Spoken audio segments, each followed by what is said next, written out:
இந்த வீடியோவில் எல்லிஃப் அப்படிங்கிறத எப்படி நம்ம பைத்தானில் யூஸ் பண்ணலாங்கிறத பார்ப்போம். அண்ட் அதுக்கு முன்னாடி நான் உங்கள் குரு, வெல்கம் டு ஜி ஸ்கொயர். இப்போ நான் விஷுவல் ஸ்டுடியோ கூட ஓப்பன் பண்ணிக்கிறேன். ஸோ இப்போ நம்மளோட இந்த ஃபோல்டரில் ஒரு ஃபைல் கிரியேட் பண்ணிப்போம். இந்த ஃபைலுக்கு நேம் வந்து எல்லிஃப் அப்படின்னு சொல்லி கொடுத்துப்போம். ஸோ இப்போ அந்த ஃபைலுக்குள்ளே வந்துட்டோம். ஸோ அதுக்கு முன்னாடி அதோட சின்டாக்ஸ் என்னங்கிறத பார்ப்போம். இதுதான் வந்து எல்லிஃப் அப்படிங்கிறதோட சின்டாக்ஸ். என்ன அப்படின்னா ஒன்றும் இல்லை, simple if statement, L statement, and அது ரெண்டுத்துக்கும் இடையில வந்து எல்லிஃப் அப்படின்னு சொல்லிட்டு இந்த ஸ்டேட்மெண்ட் இருக்குது. ஓகேவா?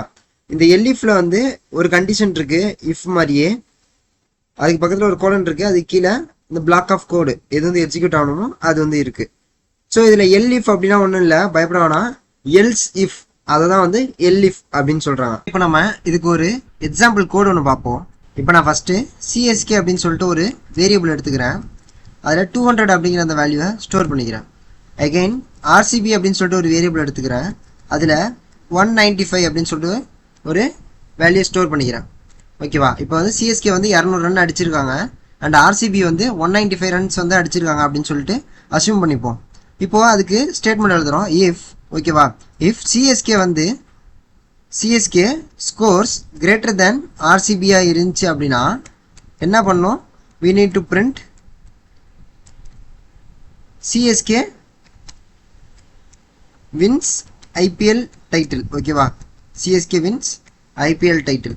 ஓகேவா? இதே எல் இஃப் அப்படின்னு சொல்லிட்டு நம்ம இன்னொரு கண்டிஷன் எழுதுகிறோம். அதில் வந்து ஆர்சிபி வந்து ஜெயிச்சுது, அதாவது சிஎஸ்கேவோட அதிகமான ரன் எடுத்தது அப்படின்னாக்கா, ஆர்சிபி வந்து சிஎஸ்கேவோட அதிகமான ரன் எடுத்தது அப்படின்னாக்கா, தென் பிரிண்ட் என்னன்னு பிரிண்ட் பண்ணுவோம், ஆர்சிபி வின்ஸ் ஐபிஎல் டைட்டில். ஓகேவா? IPL title. சரி, இப்போ வந்து இது வந்து ஒரு ஃபைனல் மேட்ச்சு. இந்த ஃபைனல் மேட்ச்சில் 2 பேருமே விளையாண்டுட்டாங்க, பட் 2 பேருமே ஜெயிக்கலை. இந்த 2 கண்டிஷன் சாட்டிஸ்ஃபை ஆகலை அப்படின்னா என்ன நடக்கும், எல்ஸ் என்னது, எல்ஸ் பிரிண்ட் என்னன்னு பிரிண்ட் பண்ணுறது, மேட்ச் டைஸ். ஓகேவா? மேட்ச் டை ஆனிச்சு அப்படின்னா கண்டிப்பாக 2 பேருமே வந்து டைட்டில் எடுக்க முடியாது. ஓகேவா? மேட்ச் டை ஆகிருக்கும். ஓகேவா? 2 பேருமே ஜெயிக்கல அப்படின்னா வேறு ஆப்ஷனே கிடையாது, நமக்கு மேட்ச் டை அப்படிங்கிறது தான் ஆப்ஷன். ஓகேவா? இப்போ நான் இதை ரன் பண்ணுறேன்.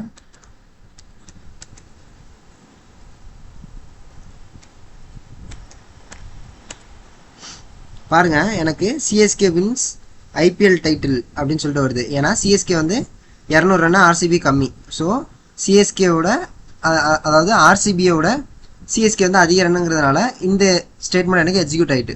இப்போது நான் ஃபார் எக்ஸாம்பிள் ஆர்சிபியை 205 அப்படின்னு சொல்லி அசைன் பண்ணுறேன். ஓகேவா? இப்போ நான் மறுபடியும் ரன் பண்ண போகிறேன்.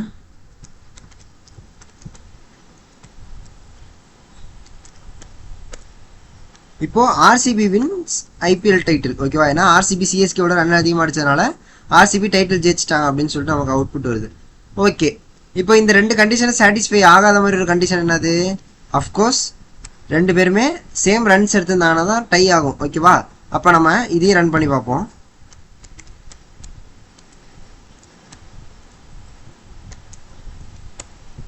ஸோ மேட்ச் டைஸ் அப்படின்னு சொல்லிட்டு நமக்கு அவுட்புட் வந்துடுச்சு. ஓகேவா? ஸோ இதுதான் எல் இஃப் அப்படிங்கிற அந்த ஸ்டேட்மெண்ட்டு. அது வந்து இஃபுக்கு உள்ளார யூஸ் பண்ணணும். ஸோ ஒன்றுக்கும் அதாவது 2த்துக்கும் அதிகமான ரிசல்ட்ஸ் வர மாதிரியான சுச்சுவேஷன்ஸில் நம்ம எல் இஃப் வந்து யூஸ் பண்ணுவோம். ஓகேவா? இது இல்லைன்னா இதுதான் அப்படின்னு 2 ஆப்ஷன் இருக்கிறப்ப இஃப் எல்ஸ் யூஸ் பண்ணுவோம். அதாவது 2த்துக்கும் அதிகமான ஆப்ஷன்ஸ் நமக்கு தேவைப்படுது, அவுட்புட்டில் பிரிண்ட் ஆகணும் அப்படின்னா எல் இஃப் அப்படிங்கிற இந்த ஸ்டேட்மெண்ட்டை நம்ம யூஸ் பண்ணுவோம். ஓகேவா? சரி, புரிஞ்சிருக்கும்னு நினைக்கிறேன். ஸோ நெக்ஸ்ட் வீடியோவில் பார்ப்போம். Until then, goodbye from Guru.